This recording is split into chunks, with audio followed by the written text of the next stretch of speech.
It's the 1st of March 1932. Baby Charlie Lindbergh, the 20-month-old son of world-famous aviator Charles A. Lindbergh, is put in his cot for the evening at the family's isolated home in rural New Jersey.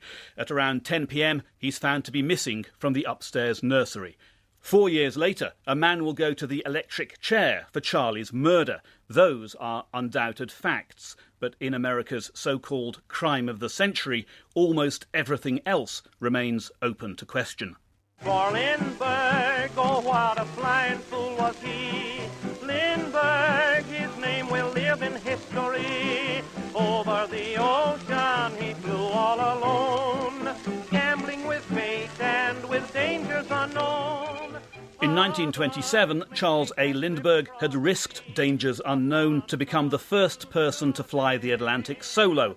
At 25, he was a hero to millions of Americans. So, 5 years on, his son's kidnapping was a massive story around the world.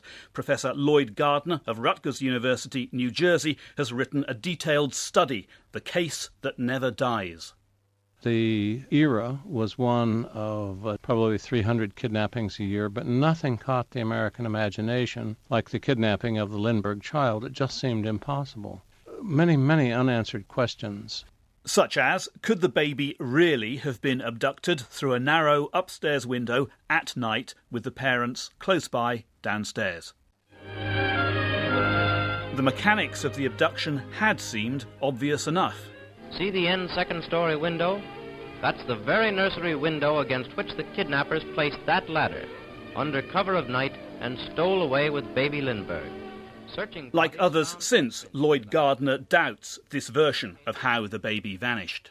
The difficulty of getting in the way the prosecution said, and getting out with the child, then crossing a muddy field, was almost impossible. None of the original investigating officers believed that had been the case. There had to be more than one person.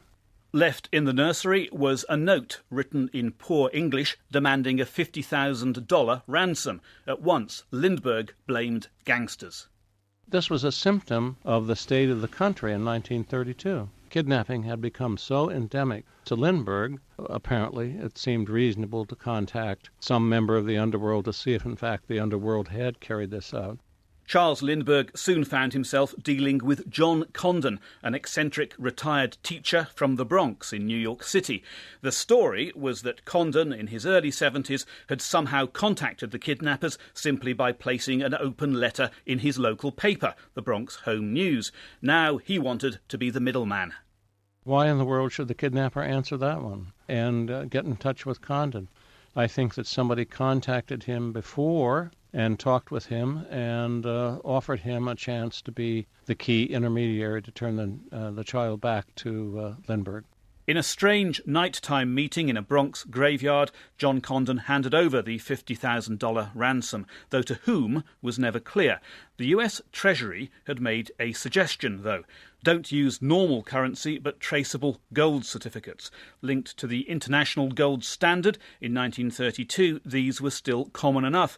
But with America close to coming off the gold standard, they would eventually be called in, their use increasingly conspicuous. Baby Lindbergh, it appeared, could soon be home. I'd sure like to have that kidnapper alone for just about 4 minutes. Well, come back soon, little Lindy. Our hearts are with you. Yet no baby emerged. And then, 10 weeks after the abduction, everything changed. Charlie's decomposing body was found in trees 4 miles from the Lindbergh estate, his skull fractured. Soon afterwards, the family's English maid, Violet Sharp, committed suicide. Many supposed she'd been an accessory to the abduction, perhaps now devastated by the death. But others thought Lindbergh himself had fixed the whole thing because his son had been weak and sickly, or that the body found wasn't Charlie's anyway. For 2 years, there was no firm lead. Then, in September 1934, US gold certificates were being called in when Richard Hauptmann, a German immigrant living in the Bronx, bought 50 cents of petrol using one. That sale cost him his life. When Hauptmann offered one to a gas station attendant, he took down the car license number on the bill. Then that bill was picked up at a bank. Police officers noticed the license number written on the back. There was such a strange series of coincidences. At the home Hauptmann shared with his wife and baby, the police found thousands and thousands of dollars in traceable Lindbergh funds. Richard Hauptmann claimed he was looking after the money for a former business partner, also German, called Isidor Fisch, but he had gone back to Germany and was dead. At the beginning of 1935, Richard Hauptmann, alone, went on trial for the baby's murder in Flemington, New Jersey. The normally quiet town is crammed with scores of reporters, photographers, and newsreel cameramen from all over the world. Colonel Lindbergh, who was the first to give evidence. Hauptmann, haggard and worn, is brought from the cells. There were those, then as now, who thought Hauptmann totally innocent, as to his dying day he claimed to be. Lloyd Gardner isn't among them, but he does think the prosecution very negligent in not seeking out further conspirators.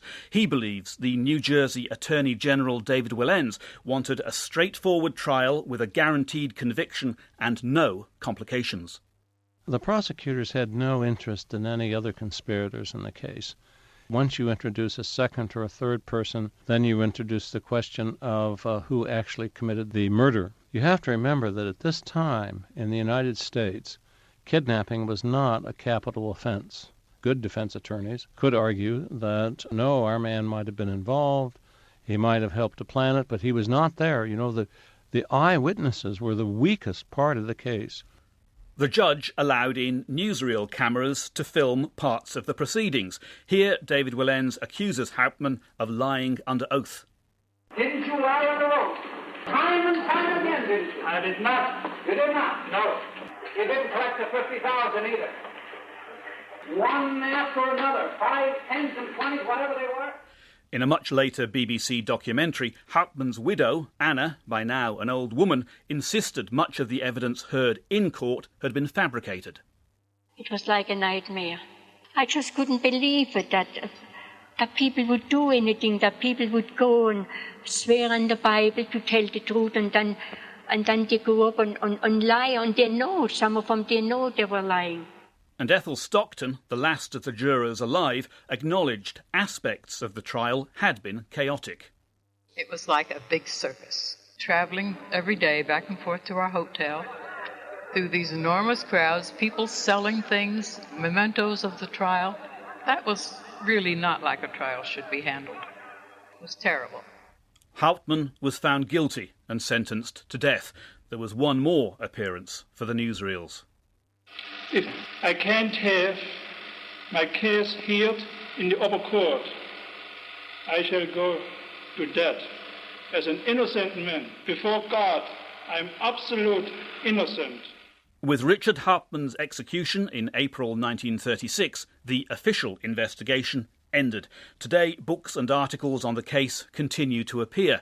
Even some of the authors who are certain Hauptmann was guilty believe other evidence of a wider conspiracy was ignored or suppressed to guarantee his conviction. Perhaps that ambiguity is why interest in the case never quite goes away, though soon it will be 8 decades since little baby Lindbergh disappeared and died.